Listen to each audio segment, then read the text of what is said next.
Bismillahirrahmanirrahim. Assalamualaikum warahmatullahi wabarakatuh. Waalaikumsalam warahmatullahi wabarakatuh.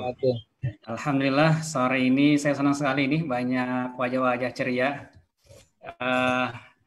Di tengah-tengah kita sudah ada Dr. Yon. Assalamualaikum warahmatullahi wabarakatuh. Dr. Yon. Waalaikumsalam warahmatullahi wabarakatuh. Terima kasih sudah bersedia sharing sore ini. Dan ada juga di sini Cak Bono, Mas Arbun Al-Mahdi. Assalamualaikum Cak Bono. Waalaikumsalam warahmatullahi wabarakatuh. Cak Bono ini alhamdulillah. Damang. Alhamdulillah nih. Cak Bono ini koordinator di grup HR Muslim ya. Jadi teman-teman semuanya, hari ini kita ketemu untuk membahas tema yang cukup unik. Kayaknya belum pernah dibahas ini ya di tempat lain. Makanya pesertanya cukup banyak, yang mendaftar sudah 250 orang. Jadi ini baru masuk sekitar 100 lebih sedikit, baru setengahnya. Ya, tapi kita on time jam 4 kita mulai.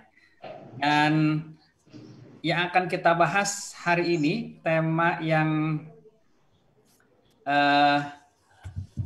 cukup unik ya. Jadi bagaimana rekrutmen dengan menggunakan psikologi Islam ya untuk menuju MSDM Syariah, itu judul yang hari ini kita angkat. Dan hari ini acara ini diselenggarakan oleh HR Muslim Indonesia, satu komunitas diskusi praktisi HR Muslim terutama ya, untuk topik-topik seputar SDM, dan didukung oleh IMZ, lembaga konsulting di bidang SDM dan pemberdayaan masyarakat sebagai pelaksananya. Dan yang akan menjadi pembicara kita, saya perkenalkan dulu pembicara kita. Nama beliau kita manggilnya Kang Yon ya. Manggilnya Kang Yon. Ya, nama lengkapnya Dr. Yon Noviar. Beliau adalah praktisi yang cukup lama di dunia HR ya. Aktivitasnya beliau adalah direktur dari Quantum Quality International dan founder dari Kolbu Quotient dan Pusat Psikoterapi Islam Indonesia. Kalau tidak salah, Dr. Yon ini juga praktisi apa ini? Apa Mas? Apakah sampaikan kan? Ruqyah juga kalau nggak salah Kang ya? Betul ya? Ya, untuk diri sendiri sama keluarga. Oh, jadi ini luar biasa nih. Jangan saya melihat praktisi, psikolog, kemudian dokter juga, sekaligus juga aktivitas cukup banyak di bidang keislaman. Hebat. Hebat ini. Ya. Dan sebelum kita mulai, teman-teman semuanya, saya ingin minta waktu dari Cak Bono untuk bisa opening mewakili HR Muslim Indonesia. Saya persilakan dengan Cak Bono. Oke, suara saya terdengar suara saya? Ya, jelas. Oke. Assalamualaikum warahmatullahi wabarakatuh. Waalaikumsalam. Alhamdulillah, wassalatu wassalamu ala asrafil anbiya'i wal mursalin wa ala alihi washabihi ajmain, amma ba'du. Asyhadu an la ilaha illallah wa asyhadu anna Muhammadar Rasulullah. Rabbi shrah li sadri wa yassir li amri wahlul 'uqdatam min lisani yafqahu qawli. Terima kasih Mas Fat, dan juga terima kasih untuk Kang Yon yang sudah bersedia mengisi acara ini dengan topik yang menurut saya sangat menarik. Jadi hari ini saya perkenalkan sedikit. HR Muslim itu adalah komunitas profesional praktisi SDM Muslim. Ya, artinya anggota grup kita itu semua Muslim.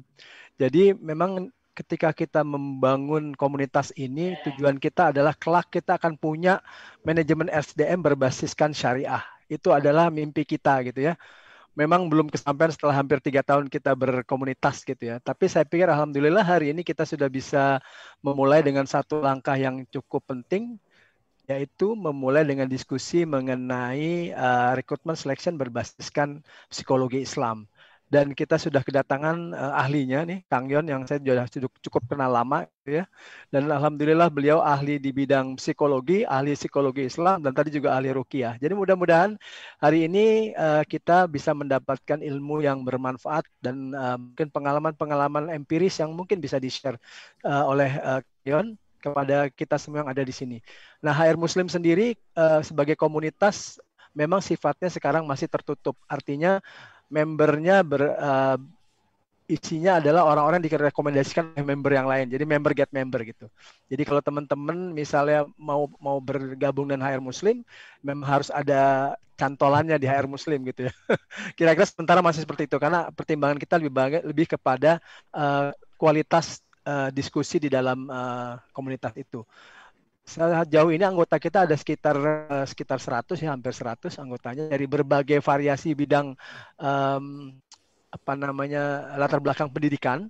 Walaupun kita semua sebagian besar adalah praktisi dan pengamat di bidang SDM. Insya Allah kita akan bisa lebih banyak berkontribusi lagi ke depan dan hari ini adalah tendangan kedua sebenarnya. Dulu kita pernah buat tendangan pertama tahun mungkin 2017 ya. Tapi kemudian setelah itu agak vakum. Nah sekarang kita mulai lagi tendangan yang mungkin insya Allah lebih bermanfaat. Saya kira itu saja. Selamat datang teman-teman semua di acara ini. Semoga kita semua mendapatkan berkah dengan acara ini.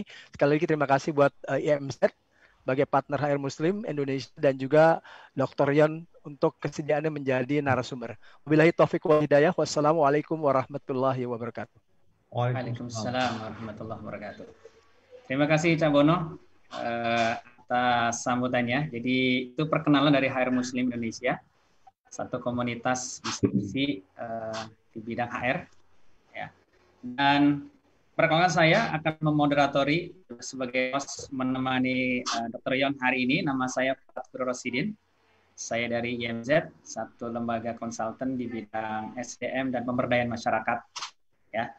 Dan waktu tema ini diangkat, langsung pertanyaan di kepala saya adalah apa sih bedanya rekrutmen dengan psikologi Islam dengan rekrutmen yang hari ini kita lakukan ya. Hari ini kan kita semua praktisi HR semua ya. Selama ini kita lakukan ya ada interview, ada psikotes, ada assessment gitu ya. Kalau ada istilahnya ide dari Dr. Yon, rekrutmen mahasiswa psikologi Islam, di mana bedanya? Itu question pertama yang menarik di kepala saya. Yang kedua MSDM syariah. Apa bedanya? Apakah ini ilmu SDM khusus untuk perusahaan muslim sajakah? Atau secara umum hanya namanya saja ada syariah? Atau bagaimana? Apa hubungannya dengan bank syariah gitu ya? Sekarang kayaknya semua serba syariah ini. Atau koperasi syariah.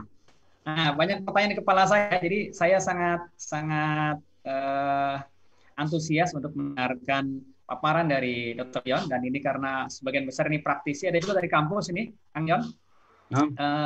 Sebagian juga dosen dan mahasiswa, mungkin juga tertarik ketika melihat tema ini. Saya nggak tahu dari fakultas mana. Apakah dari psikologi atau manajemen ya. Jadi ada sebagian kampus, kemudian sisanya sebagian besar adalah praktisi-praktisi.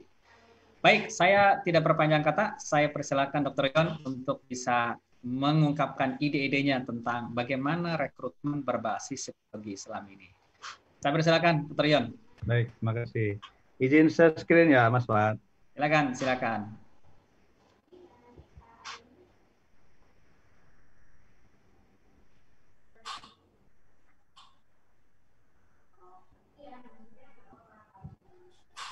Baik. Assalamualaikum warahmatullahi wabarakatuh. Waalaikumsalam warahmatullahi wabarakatuh. Alhamdulillah kita sore hari ini bisa berjumpa ya. Berkat rahmat Allah Subhanahu wa taala. Ini kalau tadi diperkenalkan sama Mas Pak itu berlebihan aja. Emang biasa-biasa saja, sama aja dengan anggota-anggota yang lain gitu ya. Cuman kita hari ini coba berdiskusi tentang MSDM Syariah, Psikologi Islam dan Rekrutmen gitu. Kemudian selanjutnya kita tidak lupa juga mengucapkan selawat dan salam kepada junjungan kita Nabi Muhammad SAW, keluarganya dan sahabatnya, dan orang-orang yang mengikutinya sampai akhir zaman. Pertama-tama saya ucapkan terima kasih juga kepada Cak Don selaku inisiator HR Muslim ya, yang menurut saya sebelumnya ya masih sendiri-sendiri, tapi dengan adanya ini kita lebih kompak dan berusaha untuk bersama-sama saling berbagi ya, bagaimana MSDM Syariah ini bisa pelan-pelan kita terapkan gitu ya. Kemudian juga Mas Fat yang sudah memfasilitasi beserta timnya, ya. Yang menurut saya jumlah peserta juga ini alhamdulillah cukup banyak, ya, sehingga cukup memerlukan kerjasama dari timnya Mas Fat IMZ. Untuk itu saya ucapkan terima kasih, ya. Mudah-mudahan ini langkah baik bagi kita untuk ke depan. Baik, kita lanjut mulai saja.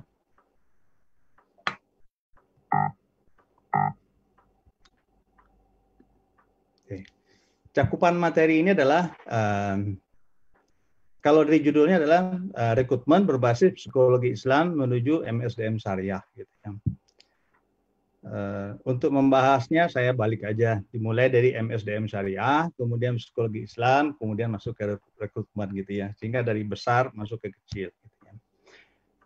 Sebagaimana biasa, biasanya kalau kita baca buku-buku para ulama itu biasanya memulai dengan definisi dulu, gitu ya. Nah, sekarang saya coba ngikutin juga definisi. MSDM Syariah di sini adalah yang dimaksud manajemen sumber daya manusia yang dijalankan sesuai hukum-hukum agama Islam. Berarti dasarnya nanti mengacu kepada Al-Quran dan As-Sunnah, gitu ya.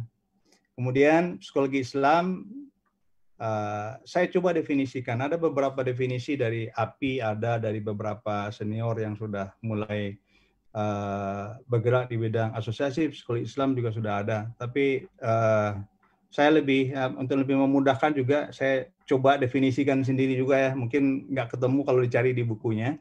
Itulah psikologi Islam adalah ilmu yang mempelajari perilaku manusia menurut Al-Quran dan As-Sunnah dengan tujuan untuk meningkatkan ketakwaan kepada Allah agar selamat di dunia dan akhirat. Gitu ya. Nah, kemudian rekrutmen. Nah, rekrutmen saya definisikan di sini adalah proses mengumpulkan dan menyeleksi para pelamar yang paling sesuai untuk menduduki suatu posisi. Nah, kadang-kadang antara rekrutmen dengan seleksi itu dibedakan. Ya. Kalau dibedakan berarti rekrutmen hanyalah pooling qualified kandidat saja.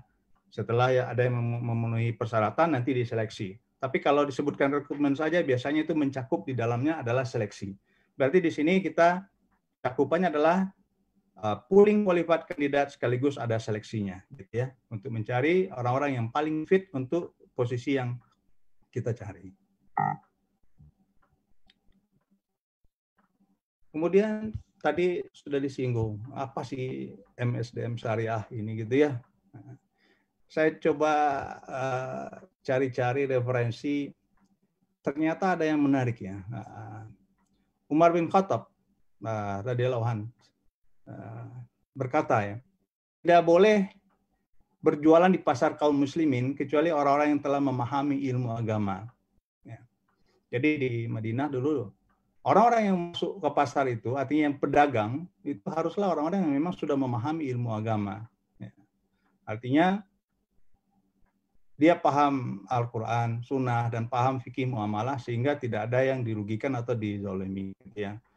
Nah, kalau kita tarik ke sekarang, konsekuensi logisnya adalah praktisi MSDM Muslim sebagai bagian daripada entiti bisnis haruslah memahami MSDM yang sesuai syariah agar terhindar dari berbuat zolim terhadap tenaga kerja, organisasi, pelanggan, dan pihak-pihak yang terkait dengan organisasinya.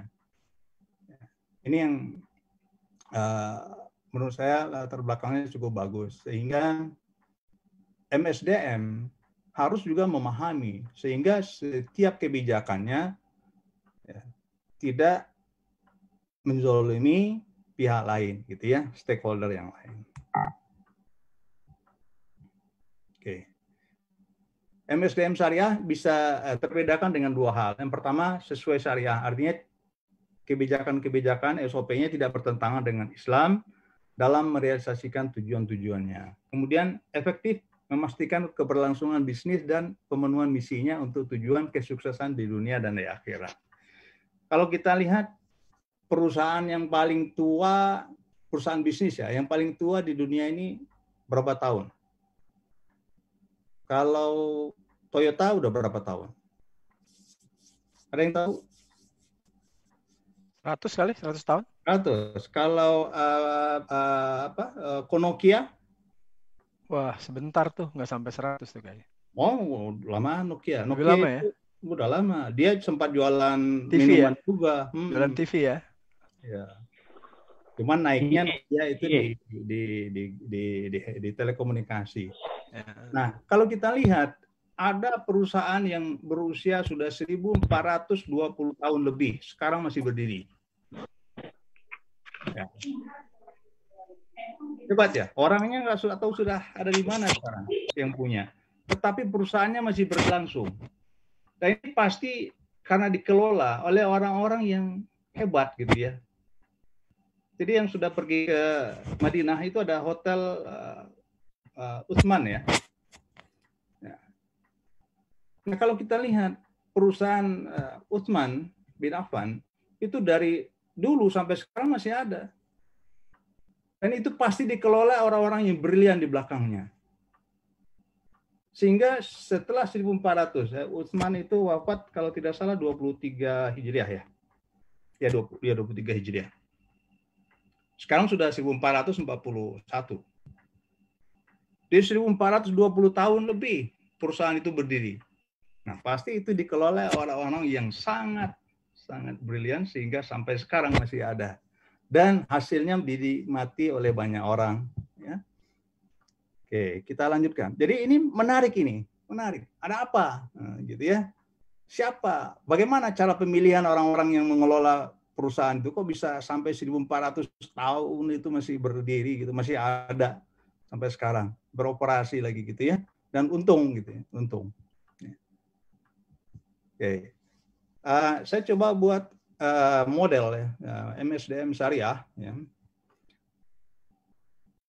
Jadi kalau kita lihat dari luar, ini 1, 2, 3, 4, 5, 6, 7, 8, 9 ini adalah subdomain daripada MSDM. Dan ini sudah sesuai juga dengan sertifikasi MSDM yang mengacu kepada SKKNI atau yang sertifikasi lewat BNSP ya. 9 subdomain ini masuk ya. Nah, kemudian kalau kita lihat di dalam MSDM syariah model itu dasarnya pertama adalah tauhid. Tauhid. Kemudian nilai-nilai Islam. Nah, nilai-nilai Islam ini haruslah muncul tidak hanya sekedar diketahui tetapi dipraktekkan di dalam perilaku keseharian. Nah, perilaku inilah yang nanti harus diadop. Nilai-nilai ini yang harus diadop di dalam setiap subdomain daripada MSDM ini. Gitu. Sehingga membumi itu. Nah, dasarnya adalah tauhid. Nah, kalau tauhidnya masih belum benar ya pasti perilakunya akan terjadi penyimpangan gitu ya. Jadi ini model yang saya coba ajukan gitu ya.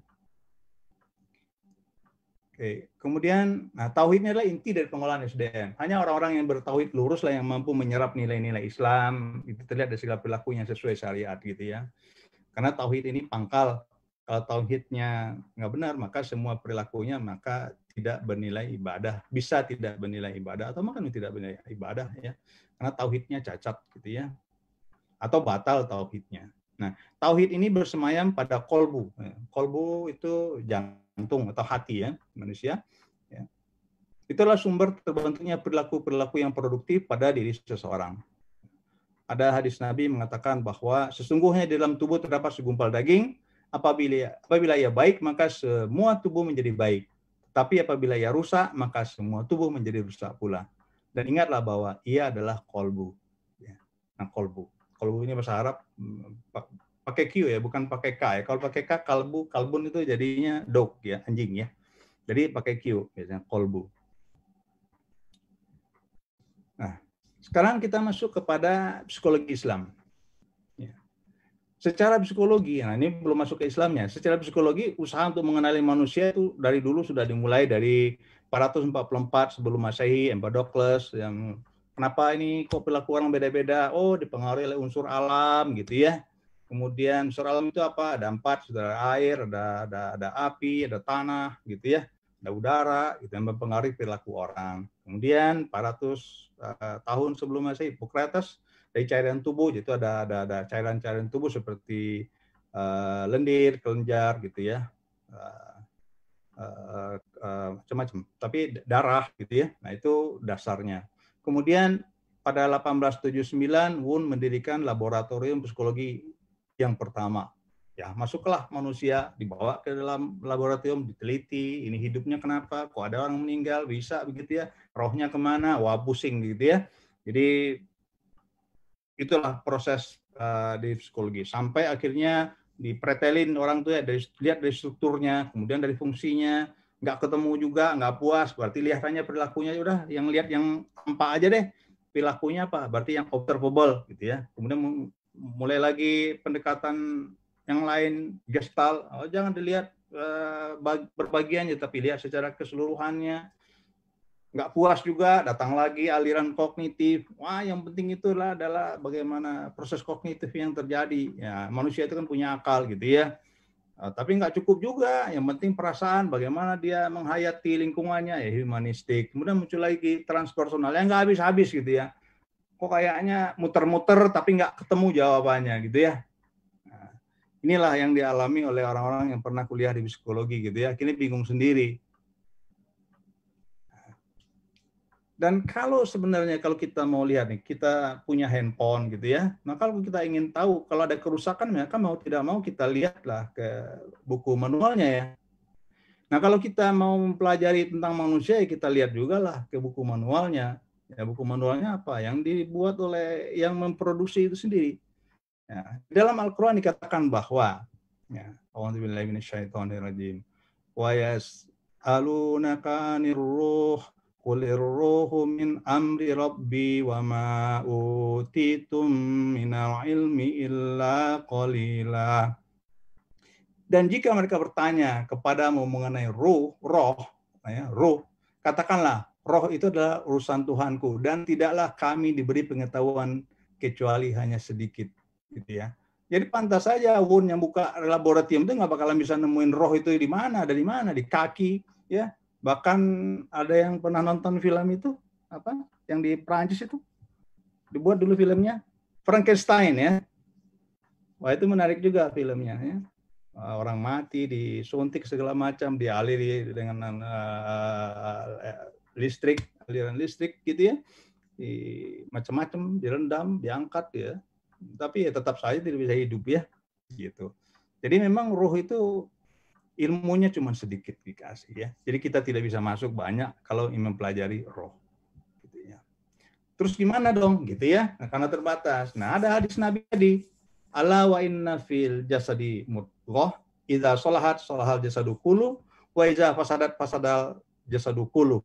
Ala wa hiya qalbu gitu ya. Nah di sini kita lihat nih gambarnya bagus banget nih. Ini ada qalbu, heart ya, membimbing apa ini ya, otak ya, kepala, intelektual ya.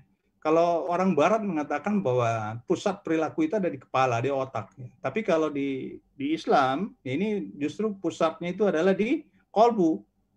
Nah sekarang bagaimana kolbu itu bisa membimbing intelektual, pikiran, otak, rasio dan seterusnya gitu ya. Nah, Nabi Muhammad mengatakan tadi, sesungguhnya di dalam tubuh terdapat segumpal daging, apabila ia baik maka semua tubuh menjadi baik. Tetapi apabila ia rusak, maka semua tubuh menjadi rusak pula. Ingatlah bahwa ia adalah kolbu. Ya. Ala wahiyya kolbu. Nah, kolbu. Kalau orang barat sebutnya heart ya, heart. Tapi di kita heart itu lebih hati ya, atau jantung ya. Kalau ada orang yang stroke karena heart attack, ya, itu diterjemahkannya ke dalam bahasa Indonesia menjadi serangan hati apa serangan jantung? Heart attack. Serangan jantung ya. Itu yang benar harusnya ya. Tetapi lebih mudah dikenal masyarakat sebagai serangan hati ya. Tapi kalau patah hati bukan patah jantung. Kalau patah hati itu benar ya. Tapi artinya itu merujuk pada sesuatu yang ada di dalam dada kita sebelah kiri gitu ya. Iya. Oke. Karena bukan liver, bukan hepar gitu ya. Nah, sahabat Abu Hurairah radhiyallahu anhu mengatakan bahwa hati itu ibarat raja. Nah, berarti kolbu tadi raja ya. Sedangkan anggota badan ibarat pasukannya. Nah, apabila rajanya baik, maka baik pula pasukannya. Apabila buruk rajanya, buruk pula pasukannya. Di sini terlihat bahwa segala sesuatu itu diatur oleh kolbu. Gitu ya. Nah, ini menarik sampai sini ya. Dan ini harus bisa dilihat, dibuktikan ke ilmiahannya di mana gitu ya. Saya nemu ada suatu jurnal, ya, The Science of Qalbu. Ada penelitian dilakukan oleh profesor psikologi dan dokter di Amerika, ya. Jadi Schwartz dan Paul Purcell berserta Linda, ya. Dan dia melakukan penelitian terhadap lebih daripada 300 orang yang mengalami operasi cangkok jantung. Jadi jantungnya diganti gitu ya, karena rusak, sakit, diganti dengan jantung orang lain gitu ya. Jadi dia melakukan interview terhadap keluarga pasien, orang yang jantungnya diganti, kemudian melakukan interview juga kepada keluarga donor, ya, kemudian kepada keluarga resipien, kepada keluarga orang yang jantungnya diganti, gitu ya. Itu dilakukan oleh mereka penelitian. Karena memang cangkok jantung itu kan baru pada abad ke-20 ya, sehingga baru terungkap sekarang. Nah, mereka menemukan bahwa semua pasien dari 300 lebih orang yang diliti yang telah melakukan heart transplantation itu mengalami perubahan psikologis pada dirinya dan mengalami perubahan kepribadiannya. Dan perubahannya itu ternyata mengikuti perilaku atau kepribadian dari pendonornya. Ini menarik. Ada orang yang menerima cangkok jantung yang tadinya dia nggak suka musik, ya, benci, ya, tiba setelah di cangkok jantung baru, begitu dia mendengar satu intro lagu klasik, dia bisa melanjutkan nada-nada berikutnya dengan cara bersiul. Istrinya heran, sejak kapan lo belajar musik, suka musik gitu ya? Padahal sebelumnya tidak. Dan dia tahu bisa menyelesaikan irama itu notasinya sampai akhir lagu. Jadi enak dong Kang Yon kalau misal dapat transplantasi dari Hafiz. Benar. Dan ada juga pasien lain yang tidak berapa lama setelah dia cangkok jantung, dia ambil pistol, dia tembak kepalanya, jedor. Gitu ya. Setelah diteliti dan dia mendapatkan donor jantung dari orang yang cara meninggalnya dengan cara jedor juga tuh kepalanya dengan pistol. Ada juga seorang ibu, ya, anaknya dicangkok jantungnya, gitu ya. Kemudian begitu anak ini ketemu dengan ibunya, pendonor, itu ibunya merasa dekat sekali, seolah-olah dia merasa bersama anaknya, padahal itu bukan anaknya. Dan banyak kasus-kasus lain. Kalau tadi Cak Don pengennya dapatnya adalah jantung yang Hafiz ya. Tapi ada kebalikan di sini ya. Dulu orang yang sakit jantung ini dia adalah orang yang agamis gitu ya, taat beragama. Setelah dia cangkok jantung ya, mengalami perubahan kepribadiannya. Akhirnya dia menjadi ateis. Ya, tidak percaya agama. Dan jantung yang ada di dalam diri dia itu adalah jantung ateis, orang ateis. Itu diungkap di dalam jurnal ini. Ya. Menarik. Kalau begitu sebenarnya heart itu ya tahu jantung atau kolbu itu menentukan kondisi psikologi kepribadian seseorang gitu. Ya, tapi karena mereka adalah bukan orang Muslim, jadi tidak bisa menariknya kemana-mana lagi, hanya sampai situ gitu ya. Kemudian ada juga dari berikutnya ini ada di dalam buku Neurocardiology ya, Dr. J. Andrew Armour mengatakan ada sebuah otak yang sangat rumit di dalam jantung.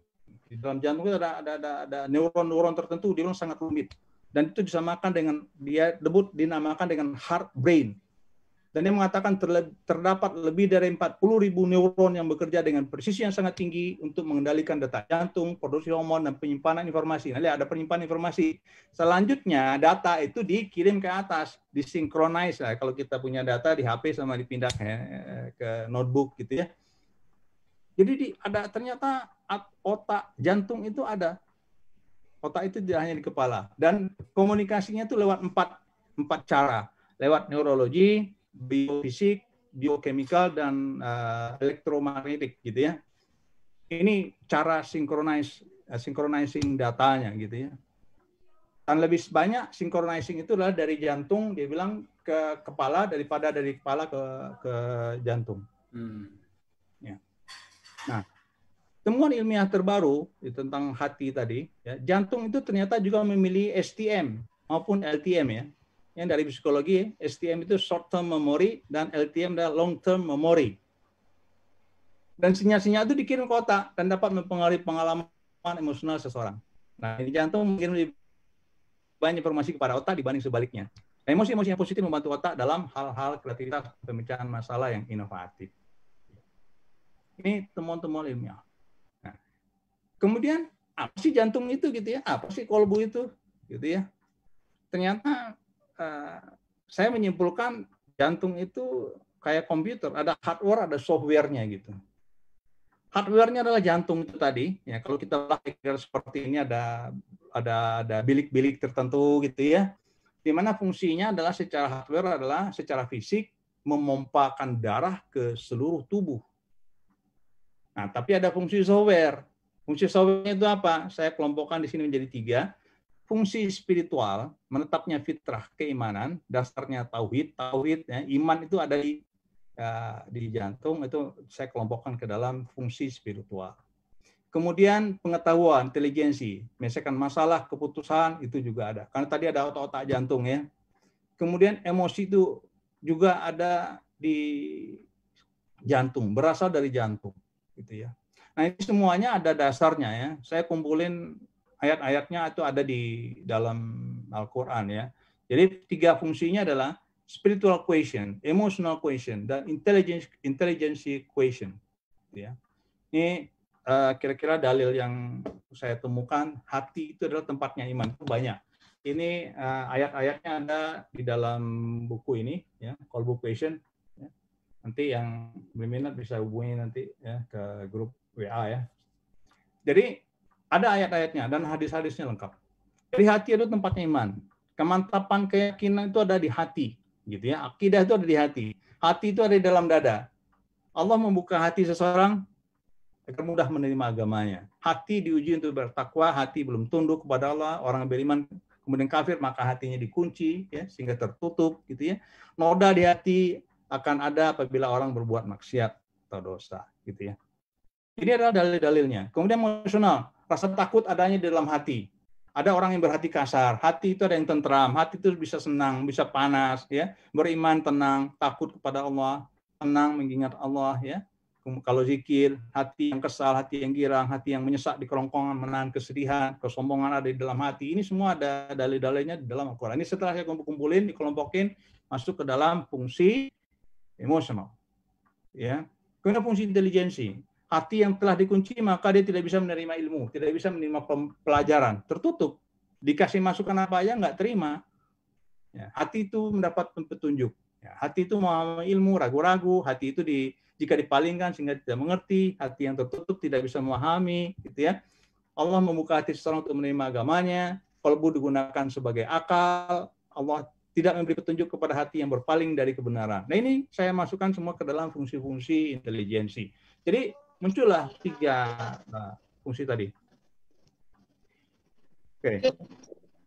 Nah, sekarang kita masuk rekrutmen dan seleksi. Rekrutmen adalah proses mengumpulkan para pelamar yang memenuhi syarat sehingga dapatlah qualified kandidat, gitu ya. Biasanya kalau dalam bahasa SDM-nya kan ada main spec, job spec, atau sub kompetensi atau hak kompetensi, gitu ya.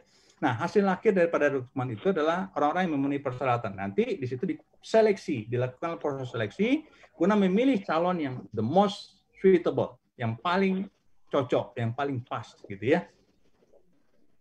Jadi kalau kita sebut rekrutmen saya itu di dalamnya termasuk seleksi. Nah, ada hal strategis yang dalam rekrutmen. Proses rekrutmen harus konsisten dengan strategi, visi, misi, dan nilai organisasi. Nah, kalau tadi MSDM Syariah, dasarnya adalah tauhid, itu harus turun itu ke bawah di dalam SOP rekrutmennya, gitu ya. Itu dasarnya. Karena proses rekrutmen itu seperti biasa, manajemen harus efisien, efektif, gitu ya. Dan proses rekrutmen itu harus dibarengi juga dengan kemampuan organisasi dalam hal menawarkan, memotivasi, dan mempertahankan karyawan. Karena ini kaitannya dengan remunerasi ya. Jangan sampai orang yang bagus sudah dapat, tetapi pada saat negosiasi karena tidak menarik, begitu ya. Berarti tidak bisa to attract people, tidak bisa to motivate, atau tidak bisa to retain employee. Jadi sistem komplainnya juga harus dibenarin.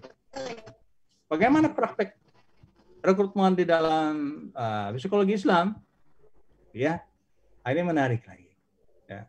Kriteria kandidat dalam psikologi Islam itu apa sih? Ya. Yang kedua adalah teknik yang bisa digunakan untuk seleksi. Gitu ya. Oke. Kriteria kandidat dalam psikologi Islam. Ya, ini dalam surat Al-Qasas, ya, surat nomor 28 ayat 26 dikatakan di situ, salah seorang dari kedua wanita itu berkata, jadi ini putrinya Nabi Syuaib, ya bapakku, ambillah ia itu maksudnya adalah Nabi Musa, ya, ambillah ia sebagai orang yang bekerja pada kita, karena sesungguhnya orang yang paling baik yang kamu ambil untuk bekerja pada kita ialah orang yang kuat, lagi dapat dipercaya. Ya, ini ada di dalam surah Al-Qasas. Jadi kalau memperkerjakan orang, itu yang harus dilihat pertama adalah kuat. Yang kedua adalah dapat dipercaya. Kenapa di sini katakan kuat? Karena dulu orang bekerja itu yang diandalkan adalah tenaganya. Ya. Dan ini juga kita bisa lihat di dalam tafsir. Saya coba lihat saya ambil hanya 2 tafsir saja ya, misalnya dari tafsir Al-Muyassar dari Kementerian Agama Saudi Arabia. Salah seorang wanita itu berkata kepada bapaknya, wahai ayah, jadikanlah ia sebagai orang yang bekerja menggembala ternak untukmu. Sesungguhnya sebaik-baik orang yang kau pekerjakan untuk menggembalakan ternak adalah orang yang kuat untuk menjaga ternakmu, lagi dapat dipercaya yang engkau tidak khawatir ia akan berkhianat dalam urusan yang engkau percayakan kepadanya. Ini penjelasannya. Ada satu lagi saya ambil dari tafsir Hidayatul Insan. Kedua sifat ini, artinya ya, kuat dan amanah tadi, itu perlu diperhatikan ketika memilih seseorang sebagai karyawan. Jika kedua-duanya berkumpul bersamaan, maka akan sempurnalah pekerjaan. Umar, Ibnu Abbas, Syuraih Al-Qadi, Abu Malik, Qatadah, dan lainnya mengatakan, ketika wanita itu mengatakan seperti itu, ayahnya bertanya, dari mana kamu tahu demikian? Artinya, kuat dan bisa dipercaya tadi ya. Wanita itu menjawab, sesungguhnya dia mampu mengangkat batu besar yang tidak mungkin diangkat kecuali oleh 10 orang. Juga pada saat aku datang kemari bersamanya, aku berjalan di depannya, namun ia mengatakan, berjalanlah di belakangku. Jika hendak melewati jalan atau belok kanan, belok kiri, lemparilah batu kecil agar aku tahu jalan. Anda bisa lihat bahwa kalau perempuan jalan di depan, apalagi ada angin kencang itu, maka akan bajunya, pakaiannya pasti akan terkibas oleh angin dan itu bisa akan membuka aurat. Nah di sini Nabi Musa mengatakan lebih baik saya yang di depan, ya, Anda yang di belakang. Kalau nanti mau belok kanan, belok kiri, tinggal kasih tahu aja dengan kode gitu ya. Ini untuk menjaga pandangan. Jadi dari sini maka disimpulkan bahwa orang yang di depan itu adalah kuat, amanah, gitu ya. Artinya bisa dipercaya. Kata amanah dalam Al-Quran itu mempunyai makna pokok yaitu aman, tentram, hilangnya rasa takut, atau memberikan rasa aman. Ya, aman. Nah, ayat-ayat tentang amanah dalam Al-Quran ini banyak ya. Mencakup, kalau amanah itu mencakup kepada amanah kepada Allah, manusia, dan kepada diri sendiri, gitu ya. Dan secara terminologi, amanah adalah menunaikan segala sesuatu yang dititipkan dan dipercayakan kepada seseorang, gitu ya. Nah ini menarik ya. Kalau kita lihat di dalam kompetensi sekarang ini, amanah itu larinya kemana, gitu ya. Nah, tapi tidak usah kita kait-kaitkan lah ya. Pokoknya kita fokus aja deh di psikologi Islam. Jadi jangan sampai kita membanding-bandingkan gitu. Membanding-bandingkan nanti kita terjebak lagi kepada pemikiran orang barat sana gitu ya. Jadi ya sudah, kita gali saja apa yang ada di dalam Islam gitu ya. Ini tidak usah dibanding-bandingkan gitu ya. Tapi kadang-kala jebakan-jebakan atau ajakan-ajakan untuk itu selalu muncul ya. Ini apa ya? Oh, ini yang di dalam psikologi motivasi itu disebutnya dengan ini gitu ya. Nah, ini kalau begitu artinya apa? Kita berusaha mencocok-cocokkan lagi, gitu ya. Jadi ini kadang-kadang suka mengganggu ya, mengganggu kita. Oke. Nah, amanah itu cakupan artinya meliputi kesetiaan, ketulusan hati, kepercayaan, fiqh gitu ya. Kalau perawi hadis gitu ya, bisa dipercaya nggak nih rawinya gitu ya. Kemudian orangnya setia, Dan amanah itu lawannya adalah khianat, gitu ya. Nah, itu tidak bisa dipercaya ya kalau khianat. Kemudian cakupan artinya juga masuk jujur dalam melaksanakan sesuatu yang dipercayakan kepadanya. Nah, kita bisa bayangkan itu hartanya Khalifah Utsman bin Affan sampai sekarang masih terkelola dengan baik, ya. Dimana hasilnya kalau saya tidak salah 50% disumbangkan ya ke Baitul Muslimin, 50% untuk pengembangan usaha. Itu sampai sekarang masih jalan. Dikelola oleh orang-orang yang amanah. Coba kalau di kita ya, kalau ada seperti itu ya, ada orang meninggal hartanya di kita gitu ya, nah itu bisa rubah SK, rubah akte semua itu, ya. Karena godaannya sangat kuat ya. Tapi ini bukti ya, kalau amanah itu ya bisa dipercaya dan orang yang memberi amanah itu tenang gitu ya. Nah, dipercayakan maka orangnya tidak akan berkhianat.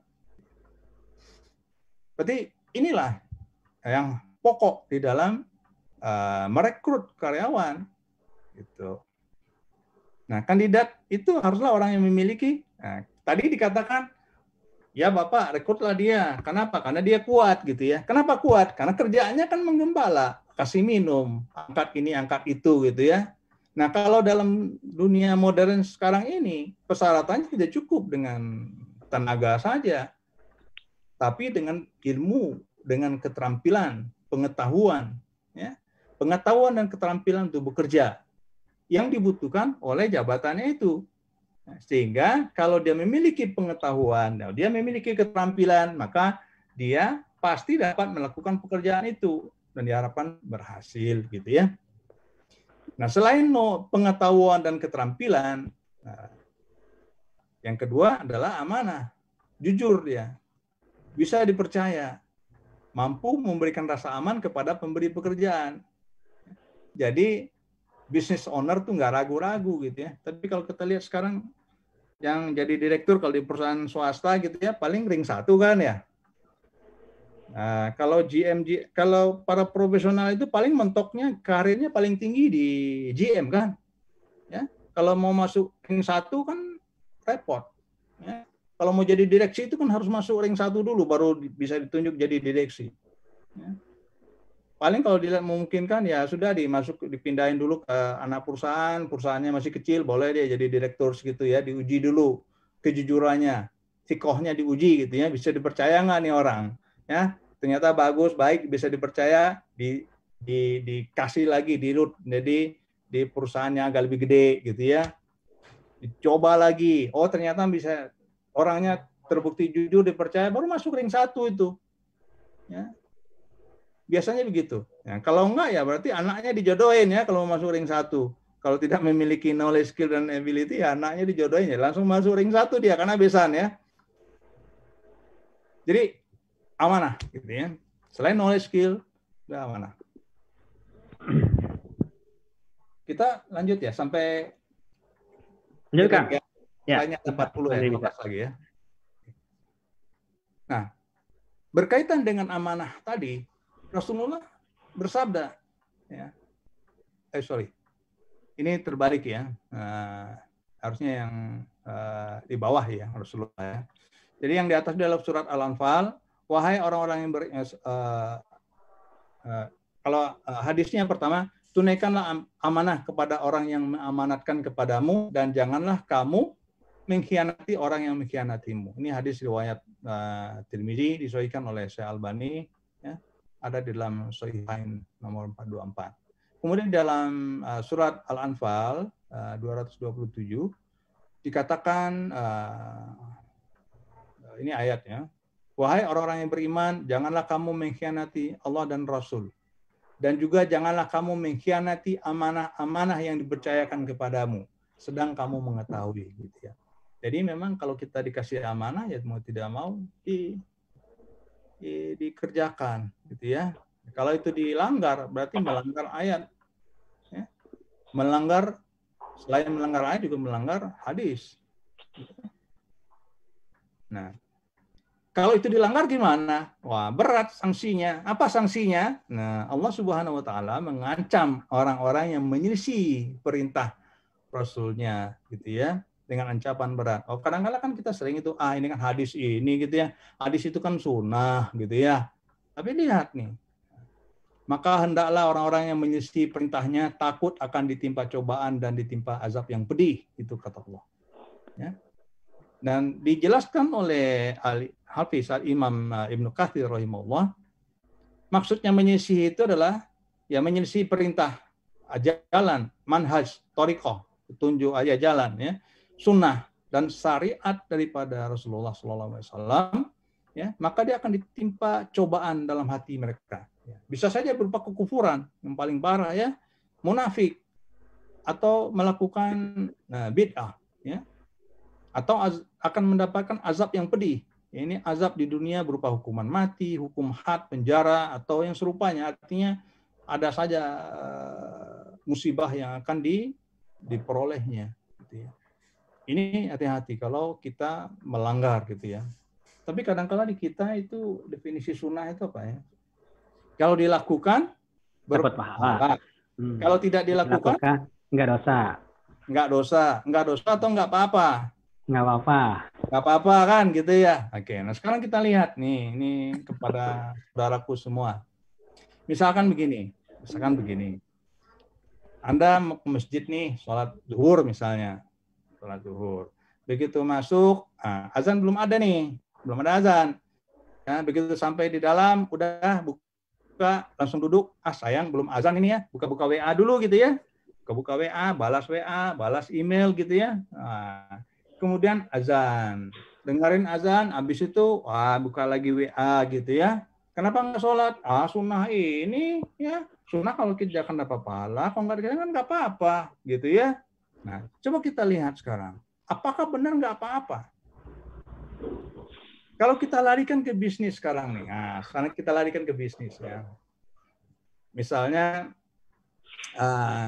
kita perjalanan ke Bandung nih, temu customer, gitu ya.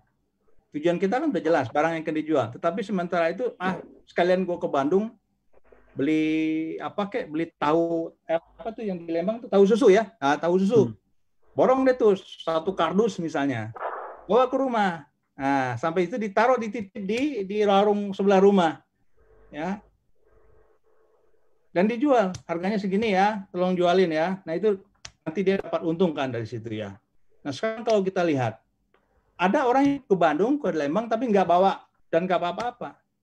Nah sekarang kalau kita lihat, orang yang tadi sempat beli tahu susu, dijual, dia dapat keuntungan. Yang tidak tadi, sekarang gimana? Aduh, dia rugi atau tidak apa-apa? Rugi. Karena harusnya dia bisa mendapatkan gain, ya, mendapatkan keuntungan. Akhirnya tidak. Nah ini dalam bisnis disebut dengan opportunity cost atau opportunity loss. Harusnya dia untung. Tetapi karena dia tidak melakukan, dia tidak dapat apa-apa. Rugi itu sebenarnya. Minus. Harusnya dia ada cash in, ada uang yang masuk, akhirnya tidak ada uang masuk, kan rugi dia. Itulah opportunity loss. Nah, itulah definisi sunnah yang menurut saya lebih pas. Kalau kita lakukan, kita dapat untung, dapat pahala, nggak dilakukan rugi. Rugi. Iya, itu kan kerjaan sambilan. Harusnya kita dapat untung, dapat poin. Kalau Anda suka main game gitu ya, kenapa nggak diambil? Gara-gara kurang 1 poin aja Anda bisa masuk neraka gitu ya. Tapi coba kalau yang kecil-kecil itu dikumpulin banyak, bisa selamat kita. Kenapa? Poin kita kecil-kecil jadi banyak. Ini kesalahan pemahaman menurut saya ya. Jadi sunnah itu adalah dilakukan berpahala, nggak dilakukan rugi. Harusnya bisa kita dapat poin, kok nggak diambil gitu kan rugi. Nah, sekarang kita balik. Lanjutkan. Jadi di dalam merekrut, ya, apa yang harus diperhatikan? Maaf. Ya diutamakan Muslim. Kenapa? Sesungguhnya orang beriman itu bersaudara ya. Ya, kenapa kasih kerjaan kepada orang yang non Muslim? Ini saudara kita kurang butuh kerjaan kok. Ya. Jadi utamakanlah Muslim. Oke, nah sekarang kita udah mengerucut nih Muslim. Terus muslimnya yang gimana? Yang KTP gitu ya, Islamnya. Nah, di sini jadi menariknya ya. Muslim, oh kalau gitu apa yang ada di dalam kepribadian yang kita lihat. Nah, mau tidak mau kita harus menyinggung sedikit nih kepribadian di dalam psikologi Islam. Yang kalau kita lihat agak susah juga karena tidak banyak atau sedikit ya yang mengumpas ini ya. Nah, bagaimana sih proses pembentukan kepribadian itu di dalam Islam? Nah, ini saya coba jelaskan. Jadi manusia dengan adanya indera, ya 5 indera, ada yang 6 barangkali ya, yang 6 sense gitu ya. Kemudian ada bisikan-bisikan dalam hati atau keinginan-keinginan syahwat gitu ya, yang bisa saja itu normal atau bisa saja melebihi. Kemudian keinginan-keinginan itu dari apa yang dia lihat itu muncullah, nah itu akan bersinggungan nanti dengan kolbunya. Di sini saya buat esi inilah fungsi daripada kolbu tadi. Emosional, spiritual, dan intelijensi, gitu ya. Nah, kalau ada keinginan-keinginan, bisikan-bisikan, ya, maka itu akan muncul menjadi ide-ide. Oh, saya akan melakukan ini. Oh, saya akan melakukan itu, gitu. Saya akan buat ini. Gitu. Baru ide saja. Nah, sebaliknya ide seterusnya ide ini akan dievaluasi oleh akal. Kemungkinan pelaksanaannya dan dilihat apakah ide-ide ini sesuai tidak dengan prinsip Islam. Ada nggak yang dilanggar perintah Allah di sini? Ada nggak dilanggar perintah Rasul? Kalau ada, ya nggak jadi deh. Ya, berarti ditolak, dipulangkan lagi, gitu ya. Tetapi jika lolos di seleksi yang dilakukan oleh akal dengan mengacu kepada spiritual, maka dia akan lanjut ke bawah menjadi kehendak, keinginan yang kuat. Jadi sebelum action ada kehendak yang kuat. Nah, kehendak ini pun akan diseleksi lagi oleh akal, oleh intelijensi kita, baik oleh akal yang ada di kolbu maupun yang ada di otak, gitu ya. Tentu saja dengan perintah dari kolbu, karena itulah yang dikatakan oleh Abu Hurairah, gitu ya. Karena rajanya kan ada di kolbu, dan yang lain itu adalah alat, pasukan, tinggal diperintah. Jadi dia bisa memerintahkan kepada akal untuk melakukan analisa lebih lanjut. Dan kalau ternyata itu melanggar spiritual, maka itu bisa dipulangkan lagi tuh. Oh, ditolak. Hanya sampai kehendak saja, ya tidak terlaksana. Tetapi kalau ternyata lolos di sini, maka lanjut ke bawah. Akan menjadi perilaku dia. Akan menjadi perilaku. Dilakukan sudah. Gitu ya. Nah, kalau perilaku ini ternyata, wah, salah ya gue ya.